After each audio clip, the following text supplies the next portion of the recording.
Good evening. Less than 24 hours to go in this transfer window. There really is only one place to start, and that's with Arsenal and Alex Oxlade-Chamberlain. And we are told he's on the verge of joining Liverpool for £35 million. The move is subject to Oxlade-Chamberlain agreeing personal terms and passing a medical. The medical has been taking place at England's training camp tonight, and it's our understanding he will earn considerably less than if he'd signed Arsenal's contract offer. Now, Oxlade-Chamberlain turned down a move to Chelsea yesterday because his preferred destination was Anfield, and now it appears he has his wish. More from Liverpool to come in a moment, but with Oxlade-Chamberlain leaving Arsenal, the attention now switches to Alexis Sanchez. Sources close to the deal claim Manchester City still want to sign Sanchez after having a £50 million bid rejected.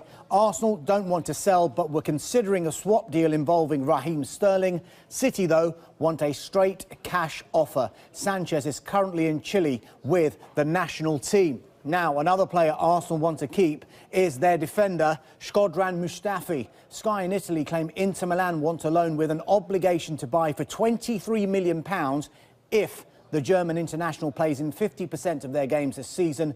Arsenal signed him, you'll remember, for £35 million from Valencia last summer, and it's understood they expect him to stay at the Emirates. As promised, back to Liverpool, and they have other targets. They remain interested in the Monaco winger, Thomas Lemar. They've had 2 bids rejected. Will they go back in for a third time? Monaco's stance has not changed. They would prefer Lemar to stay, given the number of high-profile departures during this summer. Now, staying with Liverpool, is the Philippe Coutinho saga over, or is there still time for one late twist? Coutinho is training in Brazil with the national team. He remains desperate to join Barcelona. Barca say they will sign 1 or 2 players by the deadline. Coutinho has recovered from a back injury, which the Brazil doctor said had been brought on by emotional stress. Now, one extra dimension to this is the following. The Spanish window shuts 24 hours after the English window closes, so an extra day perhaps for Barca to get a deal done. Now, one man who is closer to an Anfield exit is the striker Divock Origi. Wolfsburg are hoping to take the Belgian international on loan for the season. We are told Liverpool are open to the idea of Origi going abroad for first-team football. What about other potential departures at Liverpool? Will Crystal Palace go in for a 4th time for the defender Mamadou Sakho? Their last bid was worth £25 million. Liverpool want 30, something that Palace are fully aware of. And Mamadou is not the only Sakho Palace are after. We are told they have made a £10 million bid for West Ham striker Diafra Sakho. That news came at the end of an eventful day for the player. He passed the medical with French club Rennes and discussed personal terms. All of this without West Ham's permission. Now, Rennes' offer was £9 million. Since then, co-chairman David Gold has said Sakho is not for sale. West Ham are waiting to see if he returns to the club tomorrow and believe he's been badly advised. Meanwhile, West Ham are in talks with Lorient striker Abdul Majid Varis. The Ghana international is currently in London. He is, we understand, one of a number of options. Now, back to Palace, and they could be busy in the final hours. They are interested in the winger Demarai Gray, but Leicester are adamant they don't want to sell and are currently negotiating a new contract with the player. We are told Bournemouth are remaining keen on Gray. Now, there was talk of a swap between Palace and Leicester, with Andros Townsend moving to the King Power Stadium. Townsend's representatives have told me today, though, that any move will be a straight cash deal. Townsend will not be involved in any swap. Leicester will need to pay £25 million to get Andros Townsend. Staying with Leicester, what about the future of Riyad Mahrez? Well, there's been plenty of talk all window and plenty of admirers, but no further offers since Leicester rejected Roma's bids. More and more likely, Mahrez will be a Leicester player come Friday morning unless something spectacular happens on deadline day. One man close to leaving Leicester is the forward Ahmed Musa. We are told Hull are in talks to sign the player on a season-long loan. Musa played under Hull boss Leonid Slutsky when they were at CSKA Moscow together. Staying with Leicester City, and now to the latest on Danny Drinkwater. The midfielder handed in a transfer request on Monday to push through a move to Chelsea, but we are told the clubs are still apart on their valuations. Leicester want at least £35 million, but are not keen on a late deal as they will have no time to bring in a replacement. Now, Drinkwater isn't the only English midfielder that Chelsea are keen on. They remain interested in Everton's Ross Barkley, but this one is complicated by a hamstring injury that will keep Barkley out until November. Barkley has 11 months left on his contract, and he will not be signing a new one. With a day left, Diego Costa remains a Chelsea player. But has there been a breakthrough? Reports in Spain claim a deal has been struck for a fee of £50 million.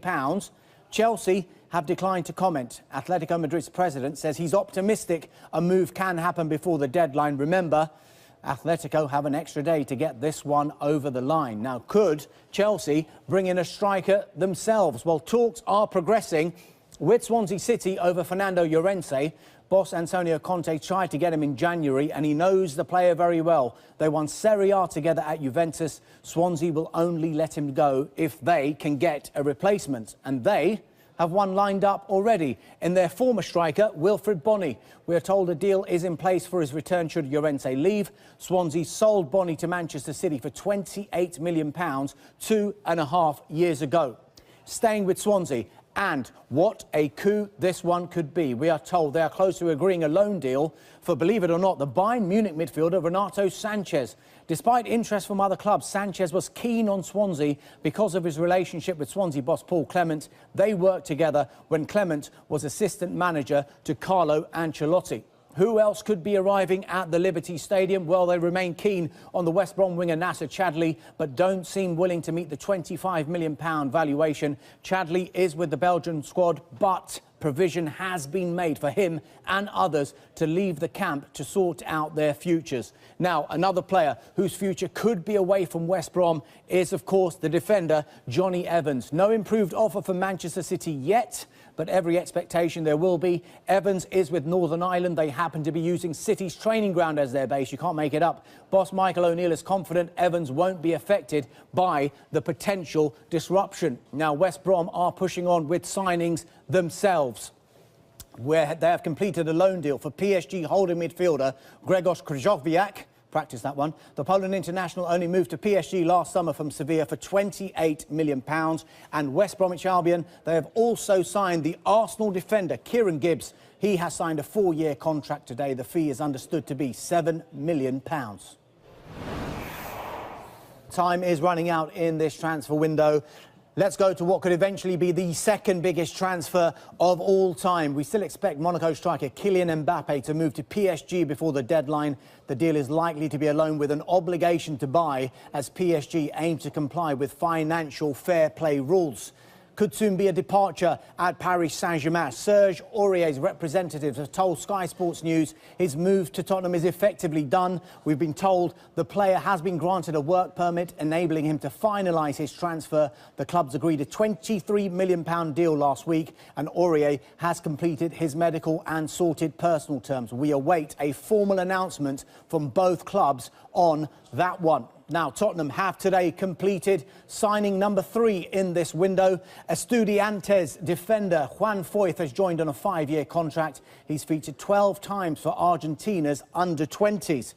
To Southampton, and it's all gone quite quiet as far as Virgil van Dijk is concerned. Lots of rumours yesterday the player was flying to Liverpool, but we are told he is continuing to report for training at Southampton every day. However, he trains on his own and away from the first team. Now, one man who has left St Mary's is Jordi Clasie. The Dutch midfielder has joined Club Brugge on loan for the rest of this season. Let's head to Stoke City now, and is their incoming business done for this window? Well, they were interested in the Manchester City midfielder Fabian Delph, but we hear that's now unlikely to happen. One man on his way out of Stoke City, though, is the defender Philippe Volscheit. He has joined French club Metz after he and Stoke agreed to terminate his contract, which just had 1 year left to run. To Newcastle United we go now, and this one is interesting. They're in talks with Fulham about the sale of last season's top scorer, Dwight Gale. We're told Newcastle value Gale at £20 million and will only sell him if they can bring in a replacement. One man, though, who has left Newcastle United today is the defender Grant Hanley. The Scottish international has joined Norwich City on a 4-year deal.